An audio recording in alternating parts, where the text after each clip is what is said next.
त्यांनी काय म्हटलंय हे मला माहीत नाही आहे. मात्र हा देश कृषीप्रधान आहे. त्यामुळे या देशातील शेतकरी हा आमच्या दृष्टीने सर्वात महत्त्वाचा घटक आहे. शेतीप्रधान देशामध्ये शेतकरी आणि त्या अनुषंगाने असलेले पूरक उद्योग हे या देशासाठी आणि जीवनासाठी गरजेचा विषय आहे. त्यासाठी बळीराजा हा भक्कम असला पाहिजे आणि राज्याचं कृषी खातंही भक्कम असलं पाहिजे. त्या दृष्टीने कृषी मंत्र्यांनी ही भूमिका घेतली पाहिजे, असं वक्तव्य माणिकराव कोकाटे यांच्याबद्दल सोलापूरचे पालकमंत्री जयकुमार गोरे यांनी केले. ते पुढे बोलताना मोहिते पाटील यांच्यावर भाष्य केलं. ते म्हणाले की मैंने तब भी बोला है और मैं अभी भी बोल रहा हूँ, आगे आगे देखिए होता है क्या.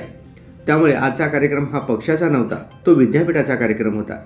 त्याला कोणी यावं याविषयी आम्ही बंधन नाही घालू शकत. मात्र मी पालकमंत्री झाल्यापासून सोबत कोण कोण दिसत आहे ते तुम्ही बघताय. मी भाजपाचा कार्यकर्ता आहे, त्यामुळे मला कोणाच्या साम्राज्याविषयी बोलायचं नाही. भाजपने मला जी जबाबदारी दिलेली आहे ते मी पार पाडत आहे. भाजपच्या कार्यकर्त्याला आणि सामान्य जनतेला न्याय देण्याची भूमिका सरकारच्या माध्यमातून घ्यावी म्हणून पालकमंत्री पदावर मी काम करतोय. कोणी कानात बोललं आणि कुठंही बोललं तरी याचा परिणाम अधिकचा होत नाही. आम्हाला आणि जनतेला जे पाहिजे ते आमच्या कानात व्यवस्थित आहे. त्या अनुषंगाने काम सुरू आहे, असे ते म्हणाले. प्रताप सरनाईक यांच्याबद्दल ते म्हणाले की प्रताप सरनाईक काय म्हटले हे मला माहीत नाही. मात्र त्यांनी असं म्हटलं असेल तर ते अत्यंत चुकीचे आहे. आपल्या दृष्टीने महाराष्ट्रामध्ये मराठीच ही एक नंबरची भाषा आहे, आमची मातृभाषा आहे आणि आपल्या राज्यामध्ये मराठीला अनन्यसाधारण महत्त्व आहे आणि आम्ही त्या विचाराचे आहोत. अहिल्यादेवींची 300वी जयंती साजरी होत असताना विद्यापीठाने काही उपक्रम घेतलेले होते. त्या उपक्रमाच्या अनुषंगानं विद्यापीठानं जयंतीच्या कार्यक्रमासाठी आम्हाला निमंत्रित केले होते.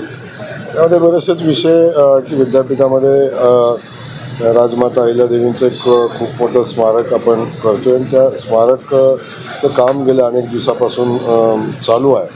आता ते वेळेत पूर्ण व्हावं आणि त्याची टाईमलाईन असावी अशा पद्धतीनं सूचना अधिकाऱ्यांना दिलेल्या आहेत आणि साधारण येणाऱ्या 15 जुलैला ते काम कंप्लीट झालं पाहिजे अशा पद्धतीने सूचना दिल्या. तसं कमिटमेंट पण आहे. त्या अनुषंगानं विद्यापीठाचे काही रस्त्याचे विषय आहेत. त्या जो एक कच्चा रस्ता होता तो आपण डिफिसिटनं करतो, पण मुख्य जो विषय आहे त्यांचा की हायवेपासून तो रस्ता त्या स्मारकापर्यंत झाला पाहिजे आणि त्या जागेचा एक विषय आहे. फॉरेस्ट आणि विद्यापीठाचा एक विषय आहे, तोही विषय महत्त्वाचे. 2-4-5 विषय महत्त्वाचे आहेत. त्या संदर्भात शासन स्तरावर काही निर्णय घ्यायला लागतील तर होण्यासंदर्भातला विषय होता. कृषी मंत्री माणिकराव कोकाटे यांनी असं म्हणलं आहे की कृषी खातं म्हणजे उसाडगावची पाटीलकी असं ते म्हणत आहे. ते काही खुश नाही येतात कृषी मंत्री पदावर किंवा एखाद्या मंत्र्यांना अशा पद्धतीचं वक्तव्य करणं. त्यांनी काय म्हटलंय हे मला माहिती नाही, पण हा देश कृषीप्रधान आहे आणि या देशातला शेतकरी आमच्या दृष्टीनं सगळ्यात महत्त्वाचा घटक आहे. आणि या शेतीप्रधान देशामध्ये शेतकरी आणि त्या अनुषंगानं असलेले पूरक उद्योग हे सगळंच या देशासाठी आणि जीवनासाठी गरजेचा विषय आहे. त्यामुळे शेतकरी बळीराजा भक्कम असला पाहिजे आणि त्यासाठी राज्याचं कृषी खातं भक्कम असलं पाहिजे आणि कृषी मंत्र्यांनी त्या पद्धतीनं भूमिका घेतली पाहिजे. मोहिते पाटील जे आहेत त्यांनी मागच्या लोकसभा असेल विधानसभा असेल त्यावेळेस पक्षविरोधी भूमिका घेतलेली होती. त्यांनी काम केलेलं होतं. त्या संदर्भात पक्षानं देखील त्यांना नोटीस दिलेली होती. मात्र अद्याप त्यांच्याबद्दल निर्णय झालेला दिसत नाही आहे. प्रत्येक ठिकाणी भाजपच्या कार्यक्रमामध्ये ते असतात.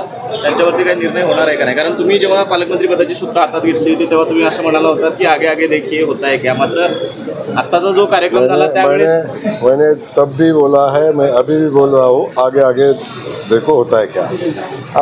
आता जो कार्यक्रम झाला तो पक्षाचा कार्यक्रम नव्हता. आता जो कार्यक्रम झाला तो विद्यापीठाचा होता आणि त्यामध्ये कुणी यावं याच्याविषयी आम्ही बंधन नाही घालू शकत.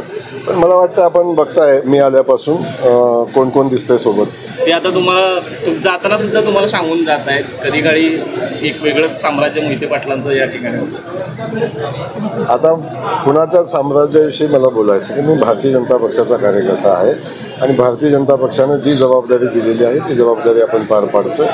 आणि इथं भारतीय जनता पक्षाच्या कार्यकर्त्यांना आणि सामान्य जनतेला न्याय देण्याची भूमिका सरकारच्या माध्यमातून घ्यावी म्हणून पालकमंत्री म्हणून मी काम करतो.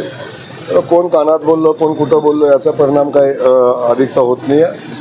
आम्हाला जे काय पाहिजे आणि जनतेला काय पाहिजे हे आमच्या कानात व्यवस्थित आहे आणि त्या अनुषंगानं काम चालू आहे. प्रताप सरनाईक असं म्हणतायत की